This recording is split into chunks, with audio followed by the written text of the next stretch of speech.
Havenu Shalom Alaihim bersama Bu Maya Sari di SD Negeri 1 Kutorejo.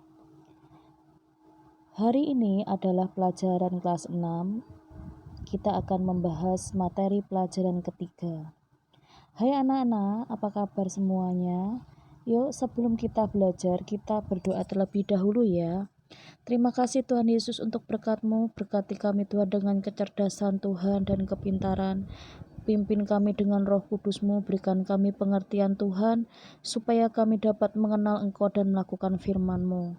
Kami mau belajar Tuhan dalam nama Yesus, sertai kami. Haleluya, amin.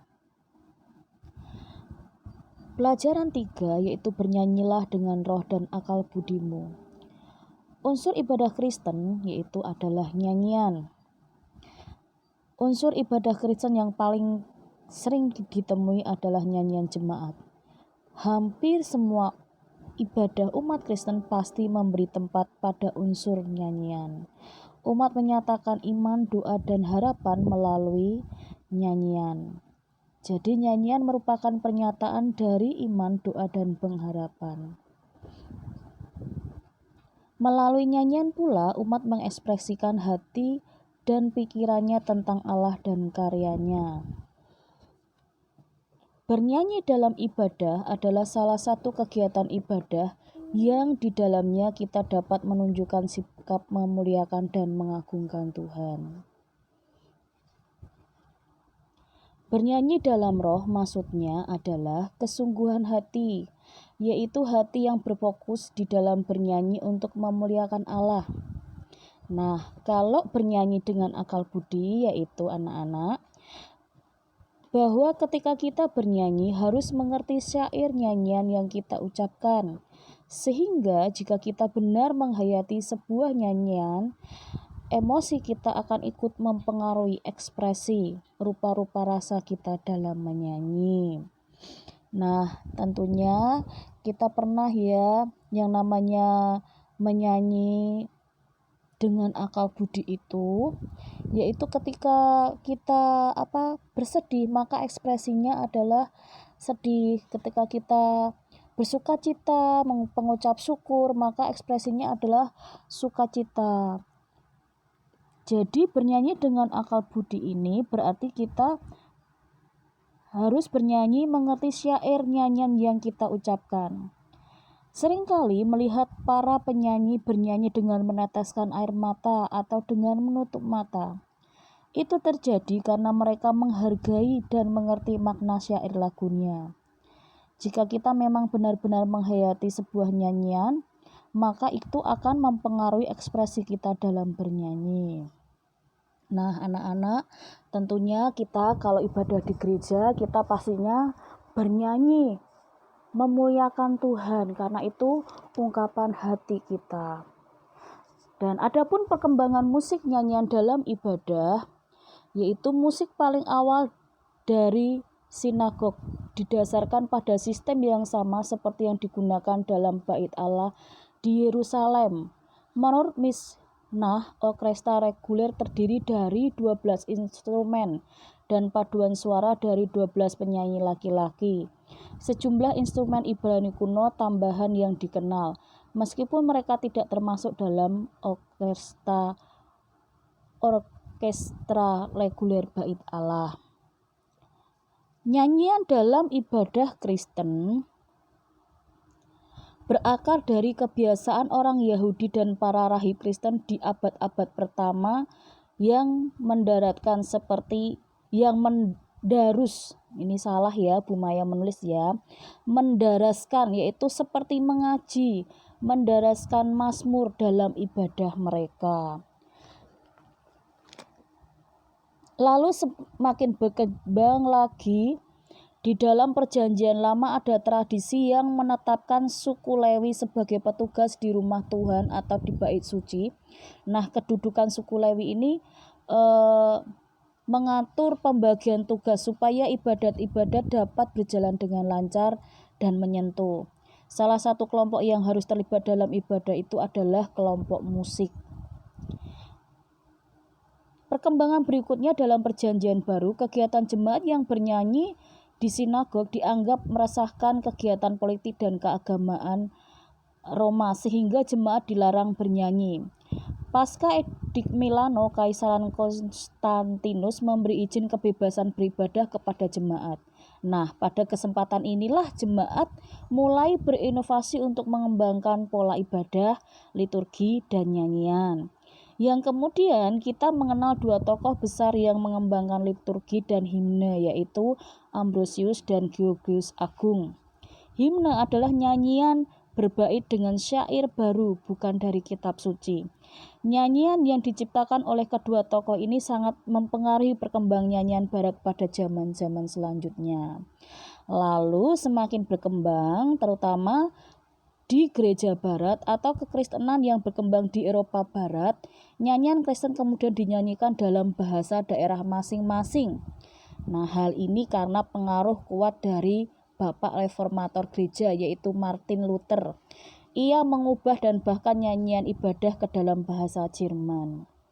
Fungsi musik gereja, yaitu adapun fungsinya apa saja anak-anak, sebagai nyanyian pujian, kemudian sebagai doa, sebagai alat proklamasi, sebagai cerita, ungkapan hati atas kehadiran Tuhan di tengah kita, ungkapan hati atas perbuatan Tuhan bagi kita, untuk memperkuat iman kita semua.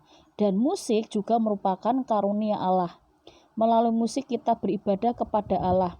Tujuan ibadah kita adalah untuk mempersembahkan seluruh hidup kita sebagai ibadah sejati bagi Allah, bukan persembahan bagi para pengunjung ibadah. Nah, kita dengan main musik, dengan bernyanyi itu adalah sebagai persembahan hidup kita kepada Allah, sebagai ibadah yang sejati kita kepada Allah.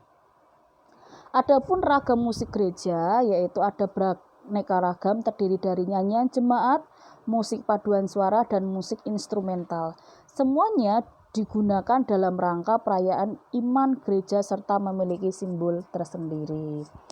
Kriteria nyanyian rohani Kristen adalah sebagai berikut. Lirik yang digunakan sesuai dengan iman Kristen. Iman yang digunakan mendukung lirik. Irama yang digunakan menciptakan suasana yang mendukung pertumbuhan iman. Adapun ragam nyanyian rohani Kristen, yaitu ada yang genre atau syair, lirik, pesan, dan nadanya. Namun tidak semua cocok menjadi nyanyian ibadah. Apapun ragamnya, nyanyian rohani Kristen dianggap sebagai wujud ekspresi iman umat kepada Tuhan atas segala karyanya dalam kehidupan di sepanjang masa.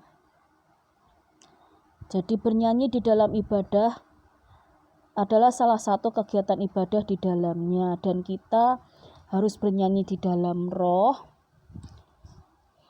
dan dengan segenap hati. Nah, awal kehidupan jemaat, yaitu dalam gereja perdana terdapat 3 macam nyanyian, yaitu mazmur, kidung pujian, dan nyanyian rohani.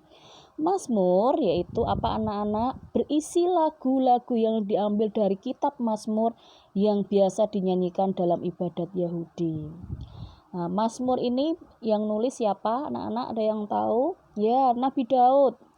Kidung pujian berisi syair-syair lagu yang mengungkapkan tentang ajaran dan pengakuan iman, misalnya di dalam Kolose 3 ayat 16, di dalam 2 Timotius 2 ayat 11 sampai 13. Kemudian ada nyanyian rohani berisi syair lagu pendek yang merupakan ungkapan hati yang khas, misalnya haleluya, amin, glory. Nah, kemudian di dalam Perjanjian Baru terdapat juga nyanyian Maria, nyanyian Zakaria, nyanyian Simeon, sedangkan pada surat-surat biasa disebutkan juga. Nah, Yesus pun juga bernyanyi anak-anak. Di dalam Matius 26 ayat 30, sesudah menyanyikan nyanyian pujian, pergilah Yesus dan murid-muridnya ke Bukit Zaitun. Nah, kita juga harus belajar dari keteladanan Yesus, dia bernyanyi, menyanyikan pujian pengagungan kepada Allah. Nyanyian yang dikehendaki Tuhan yaitu tadi ya, bernyanyi dengan segenap akal budi kita, bernyanyi dengan di dalam roh kita. dengan kesungguhan hati, hati yang terfokus di dalam bernyanyi untuk memuliakan Allah. Jadi jelaslah bahwa ketika kita bernyanyi untuk memuliakan Allah, kita harus memusatkan hati kita pada saat kita berdoa atau mengadakan perjamuan kudus, dan perhatian kita harus kepada Allah. Begitu juga bernyanyi dengan akal budi, kita harus benar-benar mengerti arti dari syair lagu tersebut. Kita harus bisa memahami benar-benar dari menghayati dari sebuah nyanyian tersebut. Nah, selain itu, kita juga menyanyi di dalam ibadah itu juga melibatkan hati. Jadi dalam menyanyi dalam ibadah berarti melibatkan hati. Bukan hanya di mulut yang bersuara, tetapi apa maksudnya? Artinya kita benar-benar menghayati syair dan melodi yang kita nyanyikan. Nah, jika kita nyanyian kita hanya karena ibadah atau karena takut ada orang yang menilai, kenapa sih ini orang kok ibadah tapi nggak menyanyi, masa kok ibadah kok tidak nyanyi gitu ya, atau hanya asal menyanyi atau hanya asal bersuara saja, walaupun suara kita bagus atau hanya ingin mendapat pujian orang yang mendengar, maka nyanyian kita tidak ada gunanya. Jadi yang penting itu adalah apa anak-anak dalam nyanyian ketika kita ibadah, menyanyi dengan apa? Dengan roh kita dan akal budi kita. Begitu juga menyanyi dengan hati kita. Nyanyian yang dikehendaki oleh Tuhan yaitu nyanyian yang berasal dari hati kita. Dalam nyanyian ada perasaan, keyakinan dan doa yang menandakan hubungan kita yang dekat dengan Tuhan. Nyanyian yang dinyanyikan dengan baik, dengan suara yang jelas, bukan berteriak ya, dan dinyanyikan dari hati akan menenteramkan hati kita yang menyanyikannya, begitu juga orang lain dan Tuhan. Jadi dengan nyanyian kita bisa menyenangkan hati Tuhan, begitu juga dengan hati kita sendiri kita akan merasa tentram, dan bagi orang yang mendengarkannya juga akan merasa damai. Nah, di dalam ibadah Kristen terdapat beberapa jenis nyanyian. Berdasarkan iramanya, kita akan mengetahui bahwa ada nyanyian yang dinyanyikan secara bersemangat, tetapi ada juga yang lembut bahkan syahdu. Lalu berdasarkan isi atau pesannya, kita akan menemukan ada nyanyian yang memuji Allah, tetapi ada juga yang berisi doa atau harapan. Nah, anak-anak, kita kalau dalam memuji Tuhan, jangan asal mengeluarkan suara atau hanya jangan diam saja, tidak. Tetapi ketika kita beribadah kepada Tuhan, bawa hati kita, bawa pikiran kita, bawa akal budi kita untuk benar-benar kita datang kepada Tuhan. Bawa tubuh, jiwa, roh kita, hati kita untuk menyembah Tuhan, karena itulah persembahan yang hidup, persembahan yang sejati yang berkenan di hadapan Tuhan.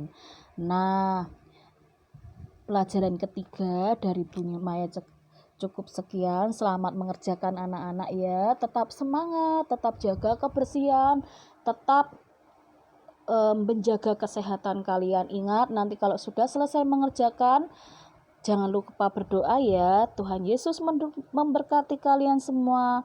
Shalom.